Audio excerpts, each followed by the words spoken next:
Evangelho de São Mateus, capítulo 22, versos 1 a 14. Leremos nesta noite na Almeida Revista e Atualizada. De novo entrou Jesus a falar por parábolas, dizendo-lhes: o reino dos céus é semelhante a um rei que celebrou as bodas de seu filho. Então enviou os seus servos a chamar os convidados para as bodas, mas estes não quiseram vir. Enviou ainda outros servos com esta ordem: dizei aos convidados: eis que já preparei o meu banquete, os meus bois e cevados já foram abatidos, e tudo está pronto, vinde para as bodas. Eles, porém, não se importaram e se foram, um para o seu campo, outro para o seu negócio. E os outros, agarrando os servos, os maltrataram e mataram. O rei ficou irado e, enviando as suas tropas, exterminou aqueles assassinos e lhes incendiou a cidade. Então disse aos seus servos: está pronta a festa, mas os convidados não eram dignos. Ide, pois, para as encruzilhadas dos caminhos e convidai para as bodas a quantos encontrardes. E saindo aqueles servos pelas estradas, reuniram todos os que encontraram, maus e bons, e a sala do banquete ficou repleta de convidados. Entrando, porém, o rei para ver os que estavam à mesa, notou ali um homem que não trazia veste nupcial e perguntou-lhe: amigo, como entraste aqui sem veste nupcial? E ele emudeceu. Então ordenou o rei aos serventes: amarrai-o de pés e mãos e lançai-o para fora nas trevas. Ali haverá choro e ranger de dentes, porque muitos são chamados, mas poucos são escolhidos. O título da pregação nesta noite é Vista-se. Hoje, quando nós estávamos na tarde celebrando a Deus, o culto da terceira idade, o culto ao Senhor, nós fomos verificar a temperatura, 41 graus. Muita gente aproveita o calor para usar a menos roupa possível, né? Vista-se. Nossa metodologia será de ler o texto, explicar o texto e aplicar o texto, tá bom? Vamos ver que tipo de vestimenta Deus tem para as nossas vidas. Se você puder continuar com a sua Bíblia aberta, vai ser muito bom você fazer um trabalho de bereano aí nesta noite. O presbítero Samuel leu para nós, você acompanhou, que Jesus, de novo, começou a falar por parábolas. O que é uma parábola? Parábola é uma comparação. Pode ser feita com uma frase apenas ou com uma longa história para ensinar um princípio. No nosso texto, diz o versículo 2, que a parábola é sobre o reino de Deus. Versículo 2, o reino dos céus é semelhante a um rei. Que rei é esse? Aqui no contexto de Mateus, Jesus está contando esta parábola e o rei é o próprio Deus. O rei é Deus. É semelhante a um rei que celebrou as bodas de seu filho. O filho é Jesus. Então enviou os seus servos a chamar os convidados para as bodas, para a festa. Mas estes não quiseram vir. Estes convidados são a nação de Israel, tá bom? A nação de Israel foi convidada por Deus, por meio dos profetas, por meio dos pregadores, mas eles não ouviram o convite do Senhor. Então nós temos aqui no versículo 3 um primeiro convite. O texto continua dizendo: mas estes convidados não quiseram vir. Não quiseram vir. a esta cerimônia, a esta festividade que o rei estava prontamente convidando a todos. Verso 4: enviou ainda outros servos com esta ordem: dizei aos convidados, eis que já preparei o meu banquete, os meus bois e cevados já foram abatidos, e tudo está pronto, vinde para as bodas. Então você percebe que existem dois convites. O primeiro convite é um convite informal, como que se alguém estivesse dizendo: olha, no mês de agosto é o meu aniversário, eu vou fazer uma festa, tá bom? E eu queria muito que você participasse, mas eu não datasse nem o lugar e nem a data onde que esta cerimônia seria realizada.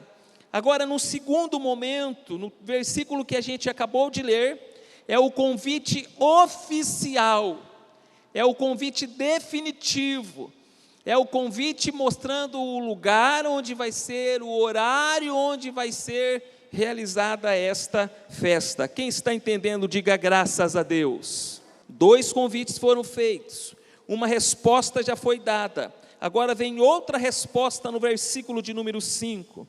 Eles, porém, não se importaram e se foram, um para o seu campo, outro para o seu negócio, e outros, agarrando os servos, os maltrataram e mataram. Esses que foram maltratados, esses que foram matados, num primeiro momento, na teologia de Mateus, representa o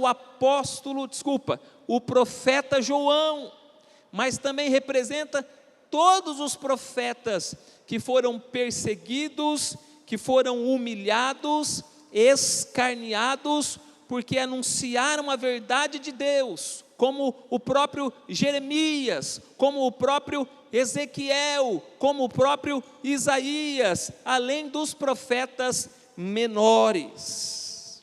Verso 7: o rei ficou irado e, enviando as suas tropas, exterminou aqueles assassinos e lhes incendiou a cidade. Os estudiosos dizem que porque a nação de Israel rejeitou o Evangelho, rejeitou o Filho de Deus, rejeitou os profetas do Senhor, Deus derramou um julgamento pontual. E segundo os estudiosos, isso aconteceu no ano de 70 depois de Cristo, quando o general Tito, general romano, ele enviou tropas a Jerusalém, e a partir daquele dia, Jerusalém nunca mais foi a mesma, até o ano de 1948, quando ela volta a ser uma nação. Meus irmãos, 1948 menos 70, dá 1878 anos sem Israel ter um lugar como nação. Versículo 8: então disse aos seus servos: está pronta a festa, mas os convidados não eram dignos. Então aqui nós temos três tipos de pessoas que rejeitam o convite de Deus. Três tipos de pessoas: aquelas que não se importam, e daí não estou nem ligando para isso. Você anuncia o Evangelho, você prega o Evangelho, você proclama o Evangelho, e ela não está nem aí para o Evangelho.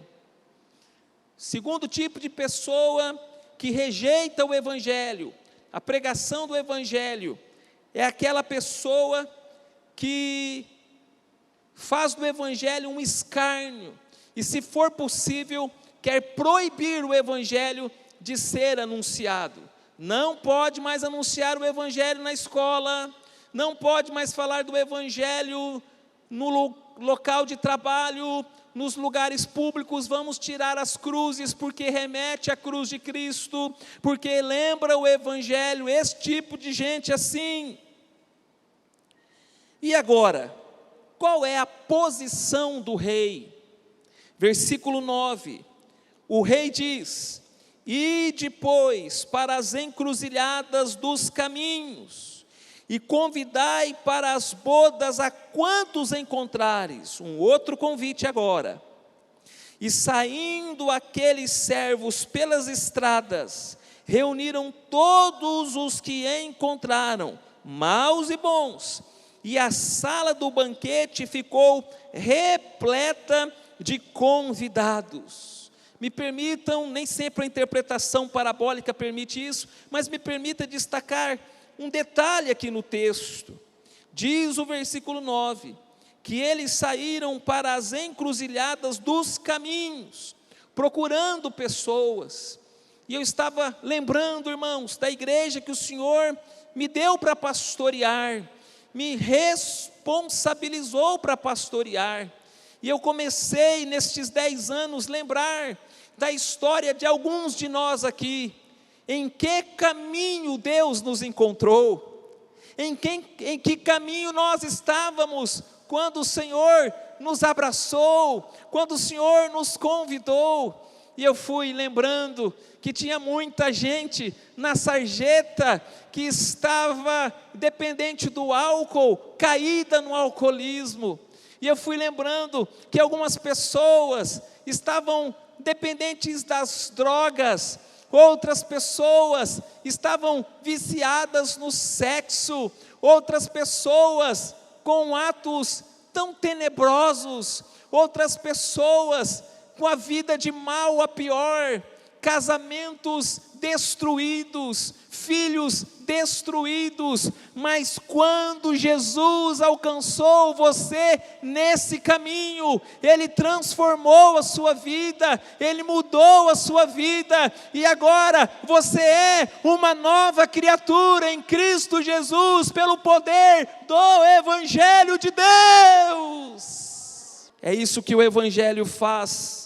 Quando nós estamos nos caminhos da vida, se perdendo nos caminhos da vida, o Senhor nos encontra. Louvado seja Deus, engrandecido seja o nome do Senhor. Versículo de número 11, desculpa, o 10 ainda, finalzinho do 10. Reuniram todos os que encontraram, maus e bons, e a sala do banquete ficou repleta de convidados. Muita gente, me faz lembrar daquele hino, tantos quantos a areia da praia, tantos como a areia do mar, que gozo sentirá todo salvo, pois sim.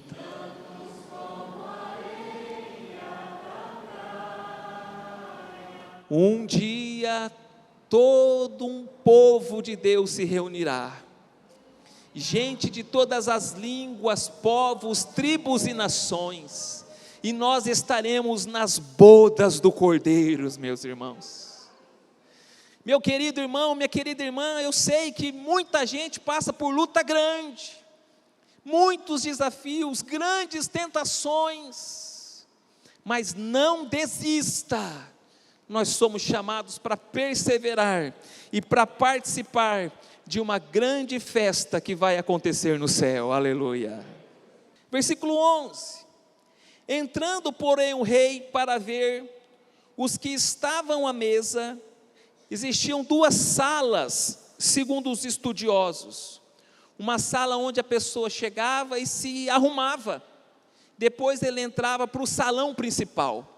Era uma antessala onde a pessoa se arrumava, via se o cabelo estava bom, se a barba estava bem feitinha, se estava cheirosinho, dava uma olhada no espelho, via se o perfume estava ali a contento, colocava a beca, a roupa nupcial e ia para o salão principal.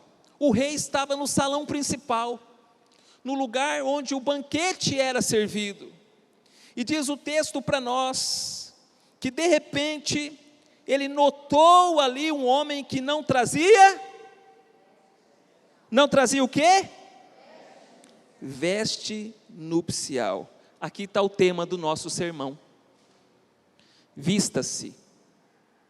Porque o que acontece com a pessoa que não tem esta vestimenta? Olha o que o texto continua explicando. E perguntou-lhe: amigo, como entraste aqui sem veste nupcial? Você lembra a única vez que essa expressão amigo se repete em Mateus? É quando Jesus estava no jardim do Getsêmani, e o traidor, Judas, chegou ali com um turbão de soldados, e estava meio escuro, e Judas procurando reconhecer onde que estava Jesus, e Jesus disse: amigo, a que viestes? Essa expressão amigo é uma ironia, para dizer que a pessoa que está ali está despreparada para tal ocasião, não era para fazer o que ela estava fazendo naqueles moldes. Amigo, como entraste aqui no salão principal sem veste nupcial? E ele emudeceu. Sabe quando você faz uma coisa muito errada e alguém chama muito a sua atenção, que você fica em silêncio, envergonhado, sem jeito, sem resposta, porque você sabe que você está plenamente errado? É isso que está acontecendo aqui. Isso aponta, meus irmãos, para o juízo final, quando Deus, o grande Rei do universo, Ele julgará todos os povos, tribos, raças e nações, e naquele dia, ninguém terá argumento nenhum diante do santo juiz, e nós, segundo esse texto, não precisamos de argumentos. O que nós precisamos é de uma veste que vai nos representar diante do Senhor. E esta veste é a veste da salvação, é a veste do Evangelho, é a veste do sangue de Jesus sobre as nossas vidas, da planta dos nossos pés ao fio de cabelo mais comprido que há na nossa cabeça. Se tem gente que não tem cabelo aí, na careca.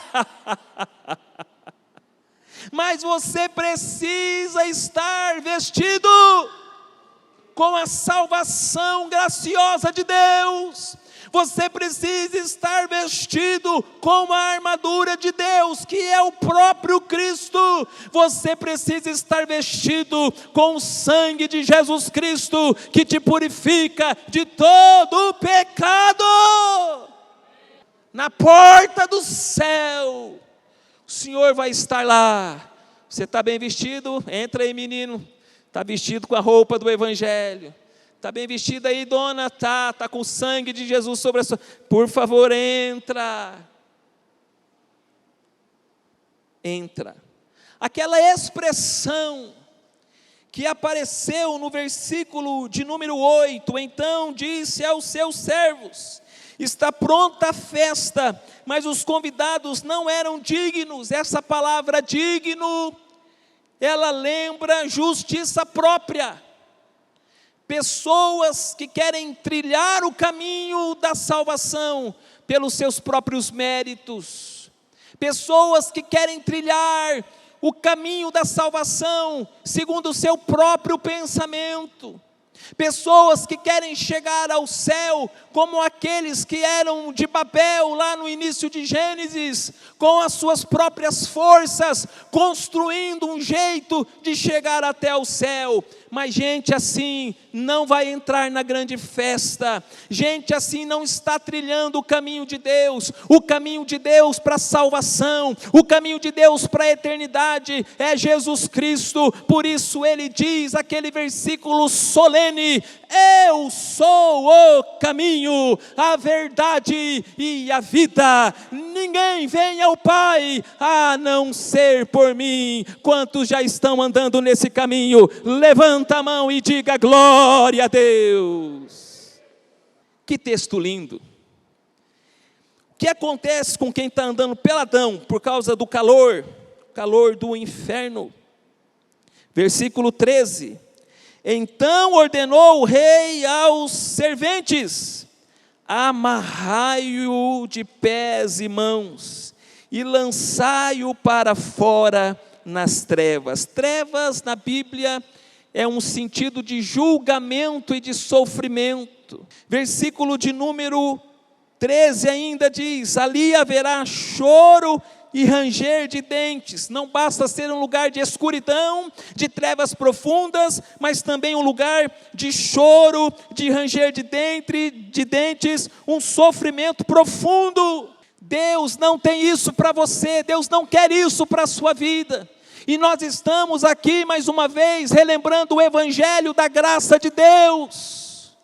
Lá na cruz do Calvário, Jesus nos deu um guarda-roupa novo para a gente se vestir dele todos os dias. E o dia que a gente tirar estas vestes, nós estaremos perdidos, estaremos condenados, estaremos nestas trevas, nestes choros e nesses rangeres de dentes. Com o que você tem se vestido ou não para estar na presença de Deus? Esse texto é maravilhoso. Versículo 14, temos um paradoxo aqui, porque muitos são chamados, mas poucos são escolhidos. De forma bem genérica, sabemos que o evangelho é pregado para muita gente, mas o próprio Deus não escolhe a todos, Ele escolhe apenas poucas pessoas. Que texto maravilhoso. E eu estou aqui para dizer, se você já está vestido com o evangelho, se você já está vestido com o sangue de Jesus, se você já está vestido com a graça salvadora de Deus, eu queria muito que você se alegrasse no Senhor.